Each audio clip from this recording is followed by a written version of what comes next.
I haven't been this excited to sit down and watch an episode of anime since, for some time anyway. Like, I've been loving anime this past year. I don't think there's been a dry season. It's been hit after hit, but for whatever reason, the past month and a half, I think it's just a mixture of my own life and just things in general. I've been distracted while watching anime, so it takes me quite a bit of time to finish an episode because my mind's like, oh, you need to check your email, you need to do this or that. Not with 86. Sat down, watched it, wished I had the remaining episodes. The bloody Queen Lena, I mean, she is kicking ass and taking names. She gives no shits, rocking that black coat, being disrespected same as usual, but throwing the disrespect right back at people who are trying to talk shit, and she's throwing it in their face saying, hey, I'm gonna act all smug here because you know if my kill count goes down, that promotion, sayonara, see you later. Absolute amazing, and I love how she's staying true to what the 86 that she got to know were taught her and showed her that, one, when you get a new squad, ask their names. It goes a hell of a long way. Even if you're not using their names, it's to show that you care.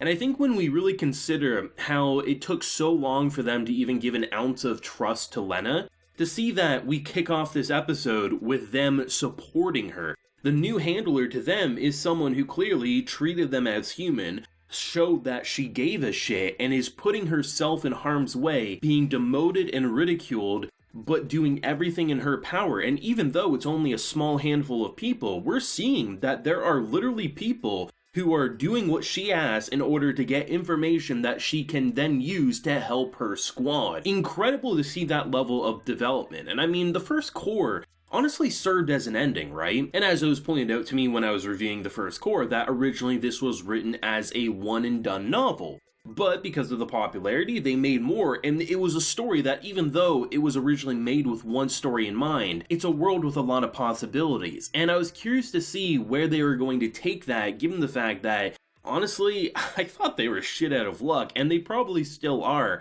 But it's interesting to see how Lena, despite having so much thrown at her, refuses to back down and has become a pretty big badass. And I think this is just the tip of the iceberg. I mean, we're starting something incredible here, and it'll be interesting to see because I feel like she's the type of girl now who, if the entire world crumbled around her, she would have that smug badass face. And I mean, they're calling her queen, and understandably so. But the biggest surprise was without a doubt Shin and Company's fate. Shin surviving, I don't think was shocking given the fact that promotional material were putting him front and center on poster images. And even before seeing that, Shin surviving, I think, was possible. But I walked in originally assuming that everyone other than Shin would have ended up dead. I just didn't see his squad making it. And when I saw them there, I just felt a sigh of relief. It felt to me like, you know, sometimes when you set up those emotional deaths, or what seems to be emotional deaths, and they end up surviving, is it for the right reasons? And I think, goddamn, did these 86 deserve some happiness? And while watching this episode,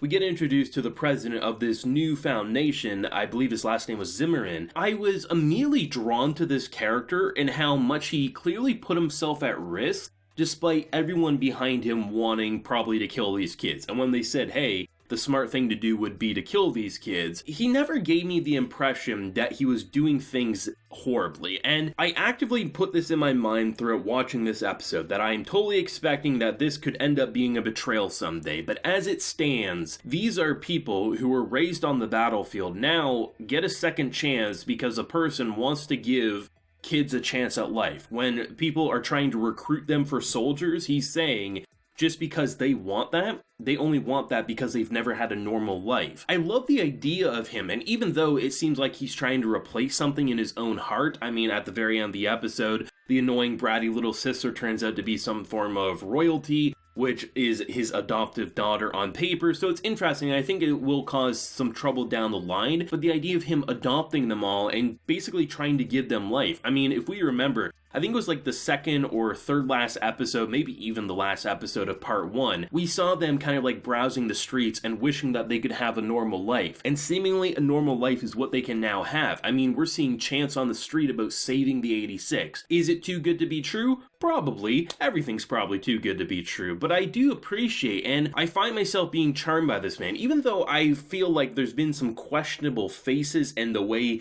he phrased things. I do like the idea that for them, they want to just go back on the battlefield. That's what they know, that's what they do. And when they call out the idea of that, it'd be safer to kill, and he throws it back, we don't want to be a nation that doesn't help kids unless there's something to be gained, I think was probably one of the more powerful things that 86 has thrown at us. And it would be nice to see him be just a genuinely good guy throughout the entire show, but if it turns questionable, I mean, it's 86, it breaks our heart, right? But I love that because this was an episode that made me laugh my ass off. I mean, when we got inside his mansion, that girl was just standing on the desk. I thought she was going to barricade the door so they couldn't come in. And she's just saying, like, bow to me, you're low-life scum, but we'll help you because you're low-life scum. And Shin's just saying, like, yeah, we're making fun of you, or he's, like, rattling her head, and the maid, who I thought was going to be like, hey, how dare you touch her, was like, no, you kind of brought that on yourself. You can just tell the type of family dynamics that could happen there before shit does hit the fan, and it'll be interesting to see, because I do suspect they will end up on the battlefield again,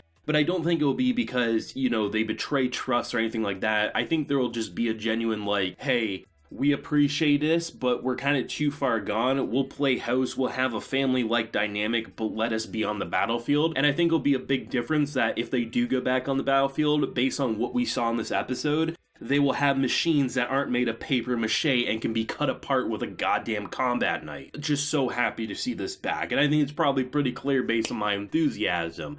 86 is going to be hype this season. It was hype in Core 1. Holy shit, I think it was 11 episodes. And this is going to be 12 episodes, so 23 episodes minimum, and I hope they don't stop it here. I mean, I really want to see a long-running adaptation for this, because this is some quality-ass shit, and I'm excited. The new opening as well, which they showed at the end of the episode, very, very good as well. Love listening to that. Probably won't be skipping it anytime soon. And the moment where, you have basically Shin realizing he's having, like, that dream sequence of his brother leaving him, and then you have at the very end of the episode when he gets handed something that was on him, and just to see kind of like the emotional distress, I think there's gonna be a lot of interesting character development, or at least character changes in Shin himself, given just so much is piling upon him. And it'll be interesting to see how long it would take before Lena and Shin and company come back to, like, contact, because clearly it's going to take a bit. And maybe they won't even see it anytime soon, because right now Lena has her own new squad and things like that. And it's gonna be fascinating, right? Because you would think on a normal story, them coming together within the first few episodes is all but guaranteed. But 86 doesn't play by normal rule sets, so it's hard to say where they're actually going to take it for me, which has my mind racing for so many different paths and possibilities. Is it gonna be a battlefield meetup? Is it gonna be some sort of communication, right? It's just so interesting. And it's kind of fascinating to see that some of the technology that they were using, like their earpiece, is actually considered pretty revolutionary and intelligent from this country's perspective, which is going to be a whole new can of worms, either good or bad, depending on how they take it. Let me know your thoughts and feelings. What do you think of the new characters, the new situations? I mean, the Bloody Queen and her newfound kind of authority, despite, on paper not having any, but clearly rocking some shit in her own situation, to the realization of Shin and company and basically having a country that seemingly cares, but probably are a little cautious all at the same time. Let me know down below, leave a like if you enjoyed, and subscribe if you're new around here. So until next time, everyone, please take care and have a good one.